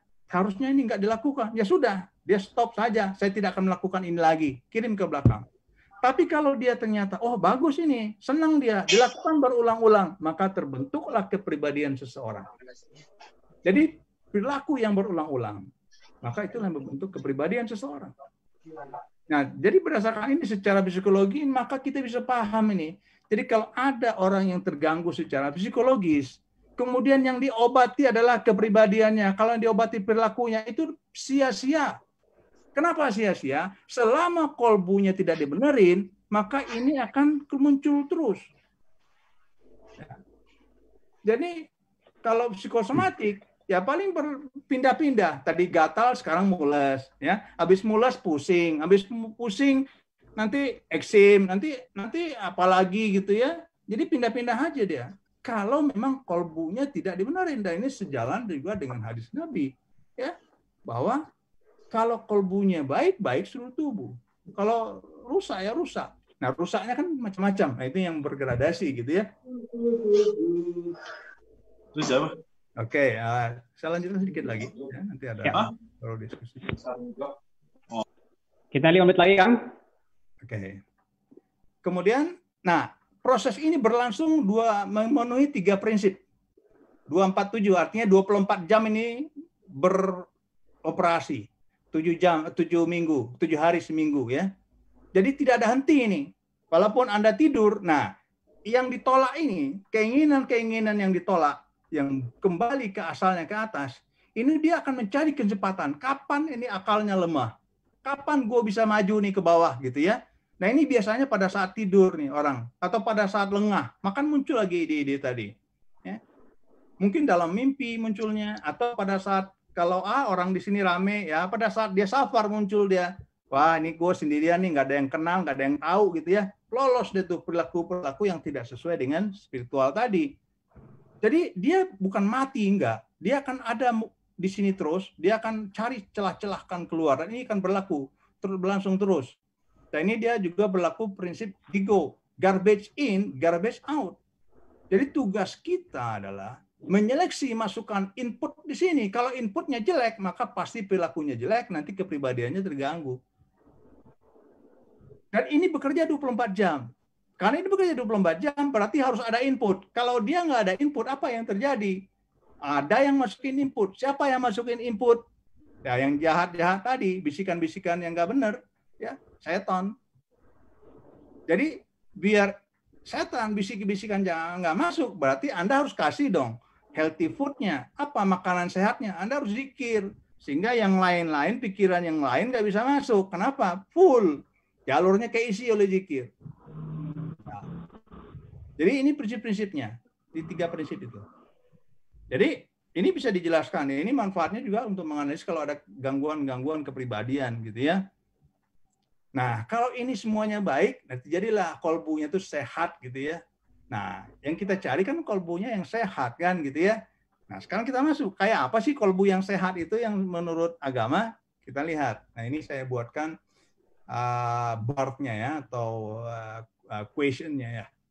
Jadi yang ini adalah hati yang suci atau hati yang sehat disebut ya. Ini hati yang sakit di tengah karena ada hitam-hitamnya dikit ya. Karena kan ada hadis atau ayat yang mengatakan kalau kita berbuat maksiat itu akan ada noda hitam di hati kita, gitu ya. Makin banyak, makin banyak. Semakin ini ke kiri, semakin hitam, kanan mati sudah, hatinya hitam. Ya, nah, hati yang mati. Di sini syirik, ya, munafik, bid'ah, gitu ya. Nah, kalau kita lihat di sini tauhid, di sini lawannya, gitu ya. Kalau di tengah-tengah gimana? Yalah bercampur ya. Ada kadang tauhid, kadang-kadang syirik, kadang-kadang khurafat, kadang-kadang enggak, gitu ya. Percaya tahayul, kadang-kadang rasio, gitu ya. Ini syahwat, subhat. Ini bercampur. Tengah-tengah ini ya. Jadi ada bersihnya, ada bercak sedikit, bercak agak gede gitu ya. Jadi ini berbolak-balik. Nah, ini disebut dengan jiwa atau kepribadian yang mutmainnah. Yang tengah al-lawamah dan inilah ammarah bisu. Inilah yang sehat ya, yang jiwa yang dengan tenang itu ya. Nih kalau nanti kita meninggalkan kita ya mudah-mudahan semua kita ya ayat Tuhan nafsul mutmainnah gitu ya. Surah Al-Fajr itu ya. Irji gitu ya, ila rabbika. Jadi ada 3 kepribadian di sini. Nah, dan yang hati yang suci, hati yang satu zuhud ya. Ya, karakternya zuhud. Kalau ini zuhud plus cinta dunia. Kalau ini mah dunia kabeh gitu ya. Pokoknya yang happy-happy aja gitu ya. Ini disebut golongan kiri, golongan kanan. Ini sudah dijelaskan juga di dalam surat Al-Waqiah gitu ya. Nah, ini pertengahan. Nah, tentu yang baik itu yang sebelah kanan ya. Hati yang suci. Nah ini kalau saya buatin skornya ini 180/200, tapi ya itulah. Ini ya 160/79 ini kira-kira grade-nya ya. Nah, skalanya. Gitu. Oke. Nah tanda-tanda hati yang sakit tidak mengenal Allah ini sebelah kiri tadi ya, yang mati ya, yang di tengah ya, yang di tengah ya. Tidak rindu berjumpa dengan Allah, tidak mau kembali ke jalannya, memilih jalan yang sesat gitu ya. Hatinya tidak merasa sakit dengan luka-luka maksiat ya, biasa aja melakukan maksiat gitu ya. Hatinya tidak tersisa ya, karena tidak paham akan ilmu syariat, tidak merasa asing, namun nyaman aja tinggal di dunia gitu ya. Padahal ini kan sementara. Meninggalkan makanan yang bermanfaat dan memilih racun yang berbahaya, musik yang lebih didengarkan gitu ya daripada Al-Quran. Sibuk dengan musik, Al-Qurannya lupa gitu ya. Karena ini 2 hal yang menurut Imam Ibnu Qayyim tidak akan bisa berkumpul pada satu dada manusia. Jadi nggak bisa. Kalau salah satu ya. Kalau musik ya musik, kalau Al-Quran. Jadi gitu ya, mungkin itu bercampur. Merasakan kesenangan kenikmatan jika berbuat maksiat. Kemudian merasakan lemahnya. Akalnya lemah sehingga mudah dipengaruhi oleh syubhat. Tidak menyukai berteman dengan orang-orang yang soleh. Itu ya hati yang sakit. Kemudian ya, hati yang sakit itu ya kalau kita lihat adalah jika fungsi intelijensi atau emosinya lebih dominan daripada fungsi spiritual. Kan fungsi kalbu ada 3 tadi. Ada fungsi intelijensi, fungsi emosi, dan fungsi spiritual. Jadi kalau fungsi intelijensinya atau emosi lebih tinggi daripada spiritual, itu dia berarti sakit. Artinya secara sederhana, ada yang lebih dicintai oleh orang itu selain daripada Allah dan Rasul-Nya di dunia ini. Sebaliknya hati yang sehat, jika fungsi spiritualnya lebih dominan dibandingkan dengan fungsi emosi dan intelijensi. Konsekuensinya adalah syariat Allah dan Rasulnya lebih dicintai dibandingkan apapun, siapapun di dunia ini. Jadi lebih mengutamakan. Jadi kalau mau berperilaku, dilihat dulu. Nih, ada larangan Allah nggak di sini? Hadisnya ada nggak? Gitu ya. Oh, ini mau boleh ya? Sudah, baru gitu ya. Itulah hati yang sehat. Gitu. Kemudian hati yang suci, bersih, bagaikan susu adalah hati yang memancarkan cahaya yang bersih, akidah yang lurus. Nah, hati ini tunduk dan beribadah hanya kepada Allah semata, gitu ya. Jadi dia paham mana tauhid yang benar, gitu ya. Mana tauhid yang salah, gitu ya. Artinya perilakunya Allah dan Rasul lebih utama dibandingkan dengan apapun, gitu ya. Ini hati yang ya nurun ala nur. Nah, ya ini mementingkan Allah dan Rasulnya. Nah, cahaya di atas cahaya. Jadi hatinya orang-orang yang suci hidup, maka hatinya akan dipenuhi oleh cahaya Al-Quran, dibimbing oleh Allah gitu ya dalam berperilaku. Ya. Nah, nilai-nilai Al-Quran dan As-Sunnah yang terintegrasi di dalam hatinya ini akan menjadi sandaran akal yang berada dalam kolbu untuk memutuskan setiap perilaku. Jadi akal, intelijensi, baik yang ada di dada maupun yang ada di kepala, dalam memutuskan sesuatu apakah akan dilakukan atau tidak, itu melihat referensi dulu ke dalam Al-Quran dan As-Sunnah. Jadi tidak langsung dari ide, langsung kehendak, langsung dilakukan gitu ya, tidak. Jadi inilah sandarannya. Sandarannya adalah Al-Quran dan As-Sunnah. Kemudian, nah orang yang hatinya suci, yaitu pasti hatinya telah dipenuhi oleh cahaya Al-Quran dan As-Sunnah dan akan menampilkan perilaku yang amanah. Pasti dia jujur, bisa dipercaya dan tidak akan berkhianat. Kenapa? Dia tahu persis, karena paham dengan asma wa sifat. Ya, gua mau dimanapun, kapanpun, setiap perilaku pasti dicatat. Ya, ada tukang catatnya gitu ya. Dan itu pasti diketahui oleh Allah. Ya, dicatat oleh malaikat. Dan di akhirat nanti apapun pasti dan harus itu ya dipertanggungjawabkan. Jadi self control itu sudah berjalan pada dirinya. Ya. Jadi mau dimanapun dia, ya, mau di lingkungan sendiri atau lagi safar kemana, ya tetap itu kontrolnya ada.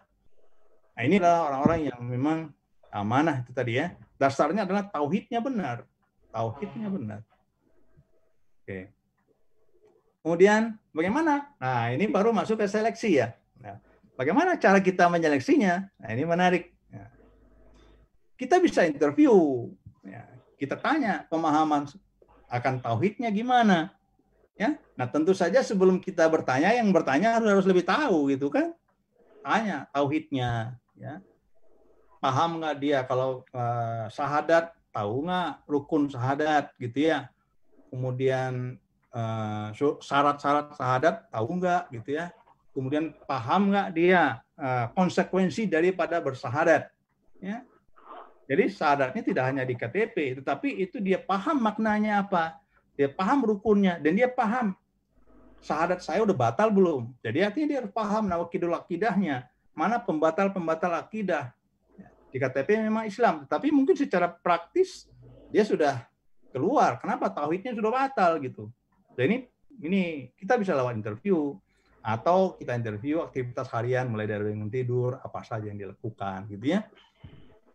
Atau observasi. Nah, saat safar itu ya kata ulama bisa menyingkap sifat asli manusia dan menampakkan akhlak seseorang. Gitu ya. Kenapa? Karena dia merasa bebas, tidak ada orang yang kenal gitu ya. Nah, dia mau melakukan apa saja tidak ada yang dikenal.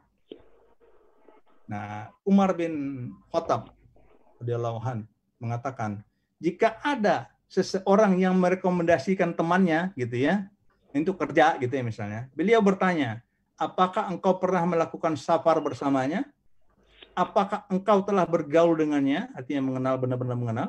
Jika jawabannya iya, maka Umar pun menerimanya sebagai karyawan gitu ya. Jika jawabannya belum pernah, maka Umar mengatakan, engkau belum mengetahui hakikat senyatanya orang itu. Berarti yang dia tahu hanya permukaannya aja. Ya, permukaannya saja. Kemudian juga bisa diobservasi cara makan, cara minum, cara sholat, waktu sholat gitu ya. Maaf.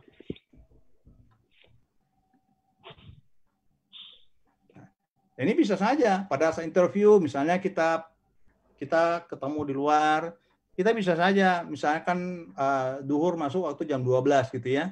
Kita aja ketemu jam 11:30 gitu ya. Nah, sebelum masuk jam 12, apa responnya? Gitu kan kita bisa lihat. Kalau tauhidnya kuat, nanti dia bilang, oke Pak, gimana kalau kita break dulu, dan kita lanjutkan lagi setelah duhur gitu ya. Jadi kita lihat bagaimana dia mengontrol diri. Ya. Atau pada saat minum gitu ya, kita yang kasih minum, tapi kita kasihkan minumnya ke dia ke arah tangan kiri dia, jangan ke arah kanannya, gitu ya. Nanti kita lihat dia minumnya pakai tangan kanan atau tangan kiri. Ya. Karena kalau dikasih misalkan botol aqua atau apapun mereknya, pasti dia pegang dengan tangan kiri. Dia buka tutup botolnya dengan tangan kanan ya. Begitu dilepas tinggal tangan kiri ya. Kalau tangan kiri berarti dia lihat apakah dia mindahkan ke kanan lagi atau tidak. Gitu ya. Nah, ini juga itu observasi atau lewat tes ya. Misalnya ini kita lagi ngembangkan Callbook Question Self Assessment Tools atau QQSET. Ini dengan orang mengisi menilai dirinya sendiri, nanti akan terlihat skornya, nanti kita masuk ke yang tadi ada di skor berapa dia, di 200, 150, 180 gitu ya. Jadi ini bisa digunakan gitu. Ini teknik seleksi dan yang lainnya bisa ditambahkan ya, yang sifatnya mubah gitu ya. Tambahin aja nggak apa-apa. Ya, misalnya knowledge ya tentang apa nih? Accounting ya silakan tanya keilmuan accountingnya. Bisa nggak dia bikin buku besar laporan, ledgernya bisa nggak dia bikin perencanaan tentang treasury-nya, atau tentang bisa nggak dia merencanakan produksi, menghitung jumlah tenaga kerjaan dan lain-lainnya. Itu yang sifatnya skill. Tapi dua ini ya inilah kerangka besar yang bisa kita gali di dalam Islam ya. Yang pertama, kalau dari hadisnya pertama kuat, dari ayatnya kuat dan amanah. Nah, kuat ini disesuaikan dengan tuntutan pekerjaannya. Berarti kalau sekarang itu lebih banyak kepada knowledge sama skill, kemudian amanahnya tetap. Nah, sampai di sini barangkali ada yang bisa kita diskusikan. Silakan, Mas Fad. Baik, luar biasa ini. Banyak banget yang saya dapat baru hari ini, ya. Salah satunya tersadarkan selama ini kalau perusahaan tertua ya usianya 100 tahun lebih sedikit lah, semacam GE gitu ya.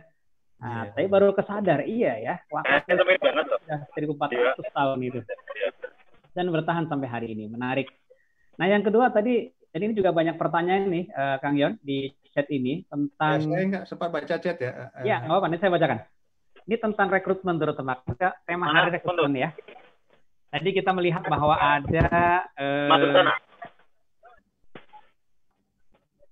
ada tools yang tadi dibuat oleh Kang Yon ya untuk melihat, kan tadi kita bicara soal Qawiyun, kekuatan, dan satu lagi Amin gitu ya. Qawiyun Amin ketika menjelaskan tentang Nabi Musa ya. Qawiyun itu beberapa orang menerjemahkan sebagai kompetensi karena kekuatan fisik waktu itu memang pekerjaan fisik. Hari ini kemudian kita mengenal dengan kompetensi. Apakah sama ini Qawiyun yang dimaksudkan kompetensi? Yang kedua, Amin itu apakah maksudnya adalah penjelasan Kang Yon tentang kepribadian tadi ya. Sekaligus juga mungkin bisa share Kang Yon, ini ada banyak pertanyaan tentang tools assessment tadi yang Kang Yon sharing ya.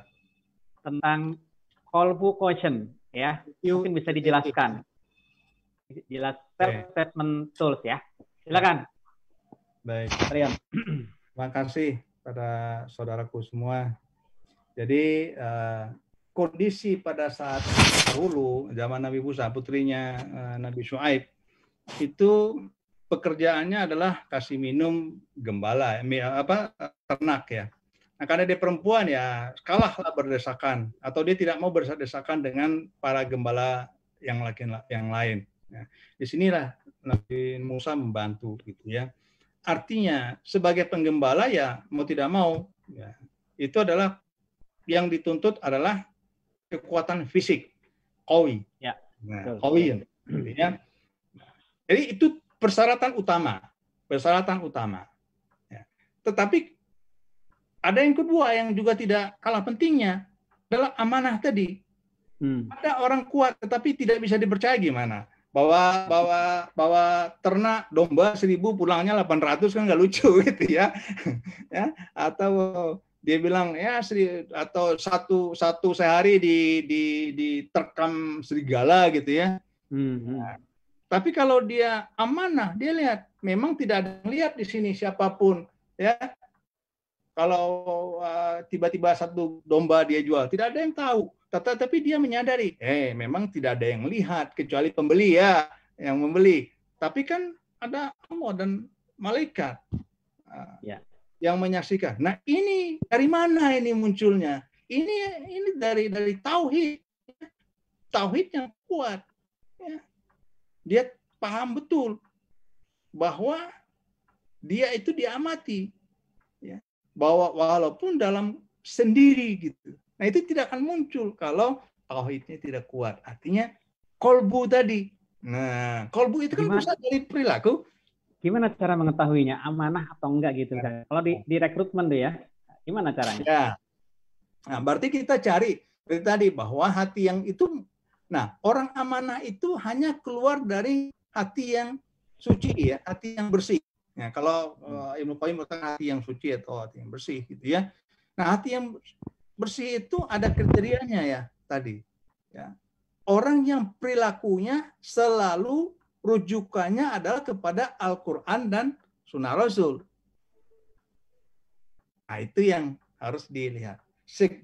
Sebelum berperilaku, nah di dalam proses pembentukan perilaku kan tadi ada ide-ide gitu ya, ada ide-ide ya, kemudian diseleksi oleh akal.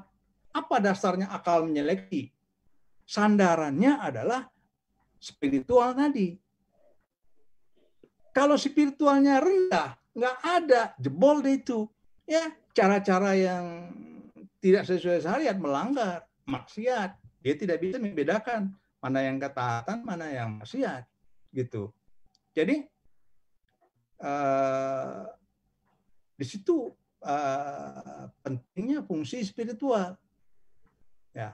Dan hati yang sehat. Nah, kepribadian yang sehat itu adalah fungsi spiritualnya harus lebih tinggi dibandingkan kedua fungsi lain. Kan ada fungsinya 3 tadi, fungsi kolbu. Jadi ada fungsi emosi, ada fungsi spiritual, ada fungsi intelijensi. Nah, fungsi emosi adalah semua perasaan di situ ya. Marah, senang, sedih, gembira itu dikendalikan oleh fungsi emosi tadi. Kemudian spiritual itulah fungsi-fungsi berkaitan dengan fitrah keimanan, ya.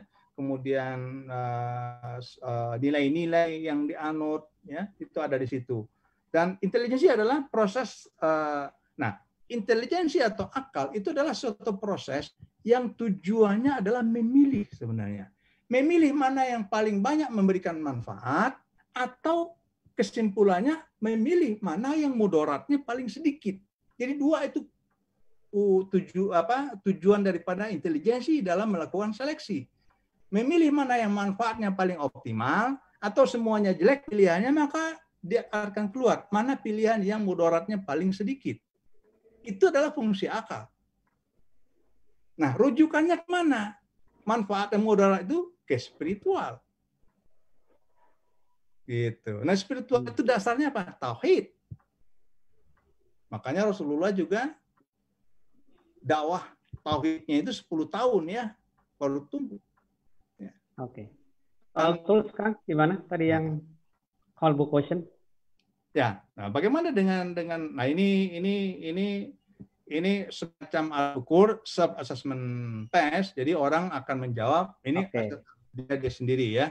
Gitu. Tapi itu harus self assessment metodenya ya. Nah, metodenya self assessment. Jadi bentuknya adalah inventory atau kuesioner. Nanti dia akan ngisi, nanti ada scoringnya, gitu ya.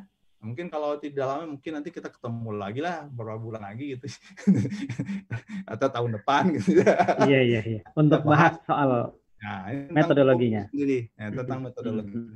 Tetapi contoh-contoh sudah ada tadi ya, seperti Khalifah Umar mengatakan, ya lihat sudah pernah safar belum sama dia. Kalau safar itu apa? Ulama mengatakan safar itu akan bisa membuka kedok seseorang. Karena orang itu kadang-kadang jaim ya, ada lingkungan keluarga, banyak yang kenal, jadi nggak mau macam-macam gitu ya. banyak yang kenal dia. Tetapi kalau dia berada di luar negeri, orang nggak kenal, itu macam-macam keluar perilakunya. Karena dia merasa tidak diawasi. Ya. Tapi kalau orang yang tauhidnya benar, nah dia dimanapun dia selalu ada yang mengawasi. Ya.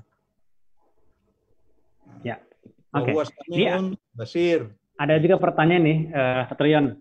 Ya. Ini kejujuran ini kan orang bisa naik turun ya. Kadang-kadang jujur, kadang-kadang nggak. Apa tepat kalau itu dijadikan sebagai indikator perilaku saat rekrutmen?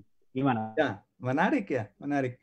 Saya tahun 2001 itu ya, dulu ada saya nemukan ya, ini dari UK ya. Nah, ada nama alat tes namanya GIOTO test. Anda bisa lihat nanti GIOTO gitu ya, GIOTO test.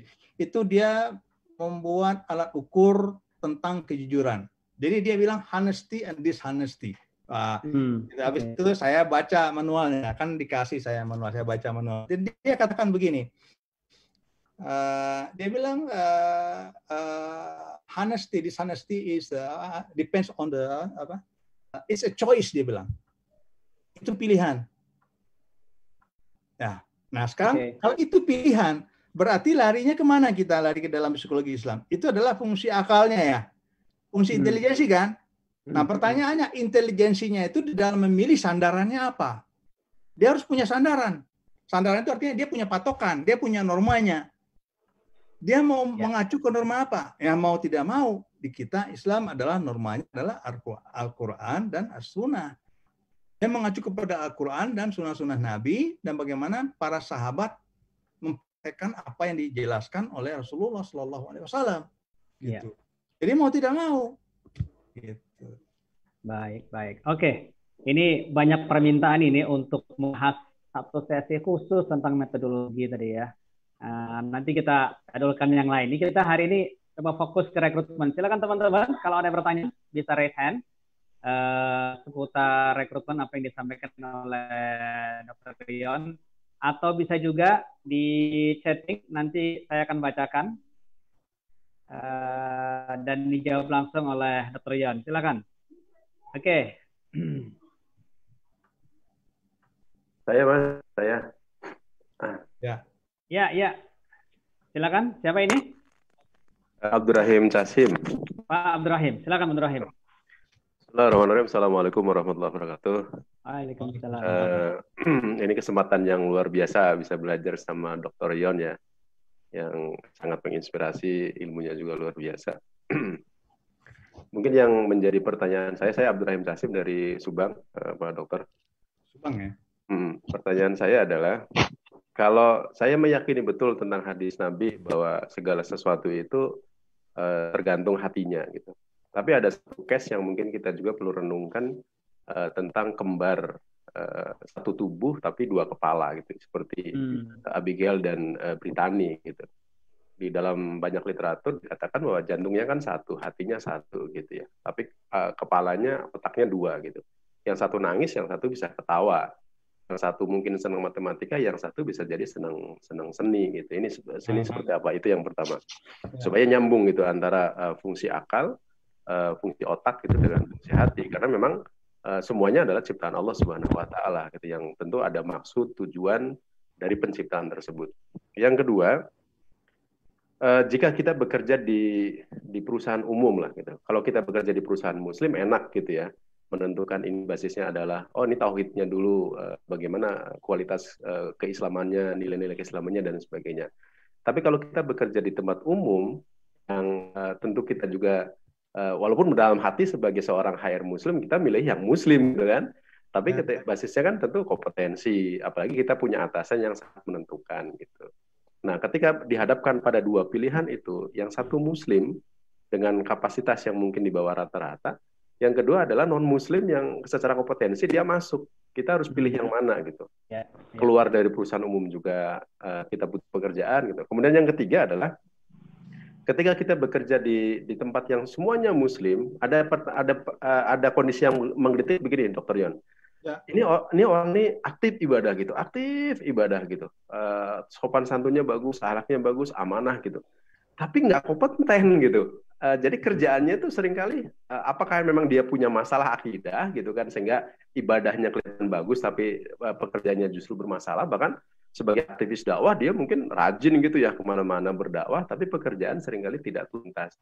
Berbeda dengan orang yang mungkin justru sebaliknya gitu, dia tidak nampak ibadahnya sangat rajin tapi pekerjaannya bisa tuntas. Nah, ketika menghadapi kondisi-kondisi seperti ini kita harus seperti apa? Terima kasih ilmunya. Assalamualaikum warahmatullahi wabarakatuh. Waalaikumsalam. Ini banyak pertanyaan serupa ini, Dr. Yon. Langsung ada yang ngechat ini sama pertanyaannya, bisa mewakili pertanyaan saya. Masya Allah, berat-berat. Harusnya yang jawab Ustadz ini. Kita bukan Ustadz. Tapi saya cobalah ya, mudah-mudahan bisa memuaskan Pak Abdul Rahim. Dari Subang ya Pak ya? Subang, Pak Dokter. Subang dari perusahaan apa Pak? Saya dari Yayasan Asyifa Al-Khairiyah, Pak Dokter. Masya Allah. Ini pesantren Asyifa ini sepertinya ya, Pak Abdul Rahim ya? Betul, pesantren Asyifa. Ya. Oke, baik. Jadi satu jantung dua kepala gitu ya. Kalau saya sederhanakan aja. Satu jantung dua tangan, dua kaki. Kalau jantung bilang tangan kanan ke sana, tangan kiri ke sini, boleh kah? Boleh. Jadi dia bilang, Abigail, tolong pikirkan ini. Abigail, tolong pikirkan ini. Boleh aja. Karena perintahnya kan satu. Yang repot jantungnya dua. Nah, itu saya susah jadi jawabannya tuh. Kan rajanya kan satu. Kalau rajanya satu, ya enak. Gitu ya. Mau kepalanya ada tiga, tinggal bilang aja. Kepala nomor satu, tolong pikirkan masalah matematika. Kepala nomor dua, tolong pikirkan masalah geografi. Tiga, tolong tentang marketing. Bisa saja, karena jantung yang merintah. Yang repot, jantungnya tiga, kepala satu. Nah, itu saya nggak bisa tahu jawabannya. Itu ya. Tapi itu secara logik begitu. Kan sama saja kan kita punya tangan dua, gitu ya. Tangan empat. Dan memang semua ini adalah tentaranya. Nah, kalau tentara itu bagaimana komandan mengendalikan, gitu ya. Nah, kemudian pertanyaan kedua dengan ketiga kayaknya bisa disatukan ya. Muslim dengan non-muslim, muslim atau ya muslimnya tidak begitu ini gitu ya. Nah, memang ini pilihan ya. Nah, untuk menjawab ini seharusnya menurut saya kita dari ilmu SDM itu ada yang disebut dengan organizational cycle. Jadi siklus organisasi. Ya. Organisasi itu kan ada siklus. Ada yang buat 7 mulai dari benih gitu ya, atau ada yang membuat 5 gitu ya, macam-macam. Saya sederhanakan aja misalnya gini. Siklus yang pertama itu adalah intro. Berarti perusahaan baru berdiri atau startup company. Ya, itu yang pertama. Yang kedua adalah growing company. Yang ketiga adalah well established company. Yang keempat adalah declining company. Yang sering kita lihat itu ya, iklan-iklan. We are a new setup company for HR director, berarti perusahaan baru ini, gitu ya. Atau we are a fast growing, atau we are a well established company, atau we are a declining company, gitu ya. Look for HR director, gitu. Ada iklan begitu ya? Ada, tapi hanya dirubah, lebih manis. Misalnya gini. We are looking for HR director who can turn around our business. Kira-kira begitu ya. Iya. Diperhalus. Nah, sekarang kalau kita lihat, masing-masing tahapan ini challenge-nya berbeda. Jadi kalau misalkan new setup company cari HR manager, dia beda nanti kualifikasinya atau requirement-nya dengan yang fast growing. Kalau orang kerja di perusahaan baru, kerjaan HR-nya banyak tuh ngapain? Apakah training, menyusun pengajian, atau berbicara tentang career path, talent management? Enggak. Kegiatannya banyak di rekrutmen. Kayak gitu ya. Nah, kalau begitu, harus pinter-pinter nih orang HR-nya. Misalkan begini, Muslim, tapi tidak kompeten. Kemudian satu lagi, Muslim, kita tidak begitu menangkap amanahnya gitu ya, atau non Muslim kita juga ya kita lihat walaupun dia kompeten, jadi kita buat aja matriksnya Pak. Nah tapi perlu diingat kalau intro itu yang penting adalah jangan sampai begini, itu cabang Cibaduyut kenapa belum buka Oh, maklum aja, Abdul Rahim lagi rekrut tuh mendapat orang yang cocok gitu ya. Nah, Anda bisa pikirkan, bayangkan kalau cabang tidak tertunda beroperasinya 1 minggu, kira-kira kerugian perusahaannya berapa banyak. Dan itu gara-gara Pak Abdul Rahim belum dapat orangnya yang cocok gitu ya. Nah, kalau begitu, konsep pilihan bisnisnya adalah begini. Jadi harus ada business consideration. Misalnya gini, yang penting ada dulu orangnya. Sementara kita buying time nih, masih punya waktu iklan lagi, cari lagi, sehingga kita tahu orang ini suatu saat akan kita replace. Ya, mungkin saja nanti dia tidak lulus probation. Kalaupun dia lulus, tapi ingat, Anda jangan ambil dia PKWT, harus waktunya tertentu, artinya dia kontrak, gitu ya. Kalau kontrak artinya jelas, oh kita pasti karena kita ragu di amanahnya, ya paling kita percaya 5-6 bulan. Habis itu harus kita ganti. Gitu ya. Tetapi perusahaan sudah terbantu. Kenapa? Operasional sudah jalan. Pemasukan income sudah ada. Tapi kita sudah tahu, ini pasti gue ganti. Gitu. Jadi jangan sampai juga orang SDM itu menghambat pertumbuhan organisasi. Jadi disiasati dengan begitu. Gitu. Jadi kalau intro seperti itu. Nah sekarang kita lihat, kalau perusahaannya sudah well established atau organisasinya sudah matang, mature, maka biasanya yang dicari itu adalah orang yang amanah.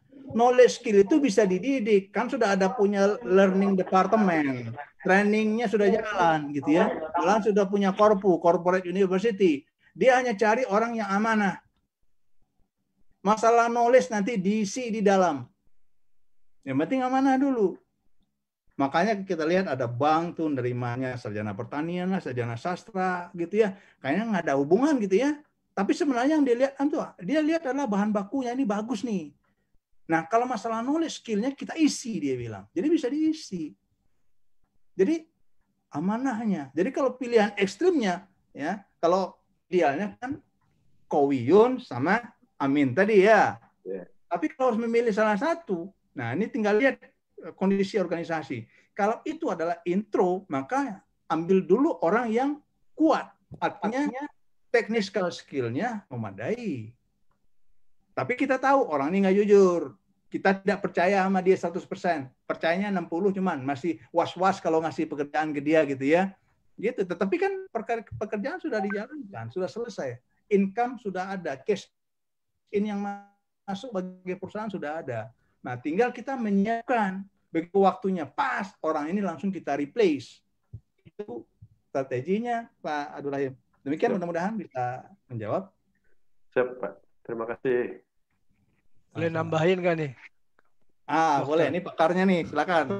Enggak sih. Saya cuma ini aja dari pengalaman aja. Memang yang Pak Abdul Rahim ceritakan itu memang kasus yang klasik ya. Kita kerja di organisasi umum yang mungkin kadang-kadang even mayoritasnya bukan Muslim gitu ya. Jadi mungkin 60% non-Muslim, sisanya Muslim. Dan kita sebagai orang Asia kadang-kadang kesulitan untuk menerapkan tadi yang Kang Yon bilang tadi, bahwa harus Muslim, jelas agak sulit gitu ya. Karena kadang-kadang juga kandidatnya yang Muslim juga nggak banyak yang bagus yang masuk. Itu juga sebenarnya tantangan buat kita nih, para praktisi SDM, untuk bisa mendidik sebanyak mungkin profesional-profesional Muslim yang kompeten gitu. Karena kalau enggak, menurut saya kita akan selalu kesulitan mencari profesional-profesional Muslim, apalagi yang tadi Kang Yon bilang, punya kekuatan dan punya integritas gitu ya. Karena prinsipnya kan kalau kita bicara rekrutmen itu kan dua hal ya, kita bicara kompetensi dan integritas. Tinggal mana nanti yang lebih dulu. Kalau saya sih lebih prefer memang lebih banyak kepada integritas ya. Kalau saya bilang percaya bahwa kompetensi itu bisa diajarkan nih. Integritas itu susah diajarkan. Kalau orang Jawa bilang tuh watu itu bisa diobati, watak itu susah gitu ya. Jadi selalu integritas itu menjadi isu penting. Yang jadi masalah adalah alat tes untuk mengukur integritas itu sampai sekarang kelihatannya mungkin kalaupun ada susah untuk mengatakannya sangat reliable gitu ya. Tapi saya paham gitu, makanya sebagai profesional Muslim menurut saya memang wajib kita paham tentang ajaran agama Islam gitu ya. Walaupun dalam praktek di lapangan akhirnya kita berupaya mendapatkan seperti yang tadi Dr. Yon bilang gitu. Tapi memang kalaupun tidak ada, sedikitnya kita sudah menjalankan peran kita lebih adil, itu lebih fair. Adil itu bukan berarti kemudian menurut saya adalah semua itu harus rata gitu. Nah, kuncinya adalah menurut saya adalah sumber dari proses rekrutmen. Nah, artinya apa? Kita sebagai HR profesional harus punya banyak jalur-jalur calon-calon kandidat yang Muslim, yang kuat, profesional, dan kompeten itu. Problem kita adalah kadang-kadang jalur-jalur pencarian kandidat itu sangat tradisional ya. Jadi akibatnya yang dapat ya 4L, lo lagi gitu kan. Nah, kalau kita misal dapat kayak sekolah-sekolah Muslim yang Bapak misalnya Pak Abdurrahim bagus, kan kita bisa membangun network dari awal gitu ya. Atau sekolah-sekolah universitas Muslim atau universitas umum yang sebenarnya ada jaringan-jaringan kayak misalnya ada ikatan mahasiswa Muslim dan segala macam. Jadi artinya proses itu harus mulai dibangun dari mulai mereka masih mahasiswa gitu. Sehingga ketika mereka lulus kita punya sumber profesional Muslim yang bagus. Ini tantangan buat kita. Yang kedua saya lihat ini juga mungkin di luar konteks ini tapi saya mau nambahkan juga sekarang kan ada yang namanya sertifikasi SDM ya. Nah, itu sertifikasi SDM akan jadi tantangan buat kita profesional Muslim untuk bisa mendapatkannya. Kalau tidak nanti ketika seleksi kita akan kalah. Karena mohon maaf dengan segala hormat teman-teman non-Muslim mungkin sudah banyak yang certified gitu ya. Kita mungkin masih sedikit. Nah, ketika terjadi seleksi penerimaan karyawan susah kalau mengatakan karena dia Muslim tapi dia nggak certified gitu. Padahal ketentuannya yang mengatakan harus certified gitu. Nah ini tantangan buat kita semua nih para profesional Muslim untuk pertama harus certified, kedua harus banyak mendidik sebanyak mungkin ahli-ahli psikologi atau ahli-ahli SDM yang certified dan punya akidah yang baik. Itu aja mungkin tambahan dari saya. Terima kasih. Terima kasih banyak Kak Bono dan juga Dr. Yon. Ini luar biasa ini. Jadi ini kita meskipun temanya rekrutmen, tapi memang mau nggak mau sistem juga penting tadi yang disampaikan Cak Bono. Jadi rekrutmen itu resources-nya kita juga harus kuat. Kalau punya resources ya tergantung posting iklannya di mana. Kalau posting iklannya umum ya masuk pasti juga umum. Ya, resources penting. Yang kedua tadi Dr. Yon sampaikan sistem di dalam company kita juga harus dipahami. Kita sebenarnya kuat di mana. Kalau sistem kita kuat di dalam development, ya, jadi semua trainingnya sudah rapi, sudah bagus, bisa jadi kompetensi relatif lebih banyak terjawab, ya sehingga yang dicari adalah yang integritinya kuat. Tapi kalau untuk company-company yang dari startup, di mana kompetensi development belum terbangun, kita butuh orang yang kompeten ini ya. Nah, keputusan jadi berbeda. Jadi setiap organisasi perlu mengakses juga diri sendiri ini, di mana strength weakness organisasinya. Dan yang kedua ada di fase mana ini organisasi. Luar biasa ini. Sayang ini waktunya sangat tight banget ya. Sudah 5:30 lebih, terlagi maghrib di Jakarta. Ini sebagai peserta sudah izin lebih dulu. Yang di Malang, yang di Surabaya, yang di Makassar sudah live. Dan kita tidak bisa menambah waktu lagi. Saya ingin kasih kesempatan sekali kepada Dr. Yon untuk bisa ngasih closing statement apa yang ingin disampaikan ke teman-teman ini. Silakan Dr. Yon. Baik. Seperti kita lihat definisi daripada psikologi Islam dan MSDN Islam, bahwa apapun yang kita lakukan gitu ya, itu semuanya adalah menuju untuk mendekatkan diri kepada Allah Subhanahu wa taala agar kita selamat dunia dan akhirat. Kalau kebetulan kita semua adalah praktisi SDM, maka kita lihat di situ kira-kira apa yang harus kita perhatikan yang bisa membuat kita semakin dekat kepada Allah dan dekat ke surga dan menjauh dari neraka gitu ya. Sehingga kita selamat dunia dan akhirat. Ya. Jadi oleh karena itu kita harus belajar lagi, ya, terutama masalah tauhid, gitu ya. Dan memang tauhid ini harus dipelajari ke semua. Rata-rata ustadz yang kalau ceramah itu jarang yang tauhid ya.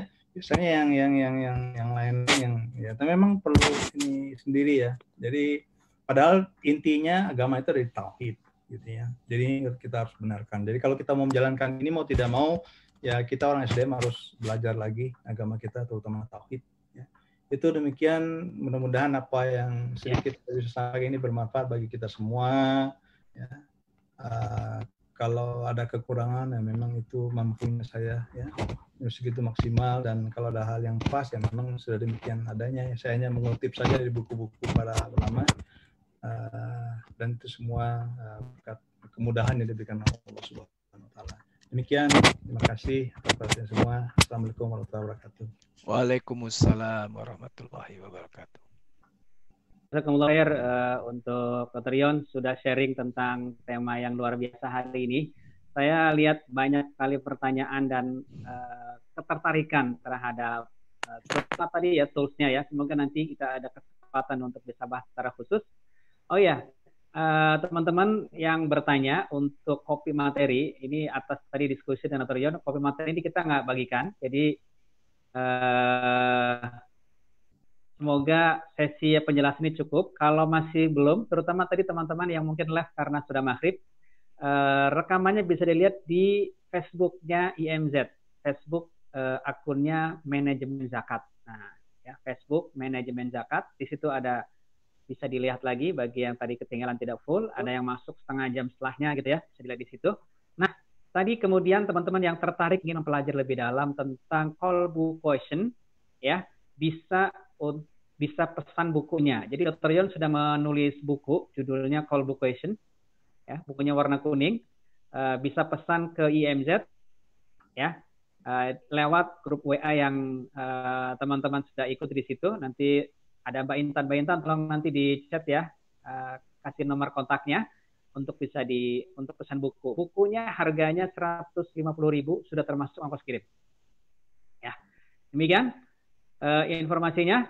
Baik, bagi teman-teman yang lain, terima kasih banyak partisipasinya. Mohon maaf, ada beberapa pertanyaan mungkin yang belum terbahas. Semoga kita akan ketemu lagi di kesempatan berikutnya. Dan sebelum kita tutup, kita akan foto dulu ya untuk kenang-kenangan. Panitia sudah siap untuk foto? Ada panitia nggak di sini? Mas Rian atau ada? Boleh, silakan dikasih aba-aba untuk foto. Oke ya, sebentar kita tunggu dulu ya. Nanti ada beberapa layer, jadi kita tag-nya lumayan nanti. Iya, ada 100 orang. Ada 100 orang. Layer, Mas Rian. Ada sementara yang aktif 2 layer. Oke, ya. Ini sambil akan menunggu yang lain ya. Videonya ya. Pakai jempol, pakai kepalan tangan, pakai apa nih? Monggo. Bebas. Ini sudah menjelang pilkada, jadi agak sedikit jarinya kalau. Iya. Hati-hati ngasih kode. Sensitif ini. Oke ya, kita mulai dari sekarang ya. Nanti yang lain menyusul. Jempolnya. Sebentar ada pop. Pop up. Ada yang chat. Nanti chatnya ditahan dulu ya. Chatnya tahan dulu. Oke, 3, 2, 1. Ini yang pertama, sebentar ya. Saya save dulu.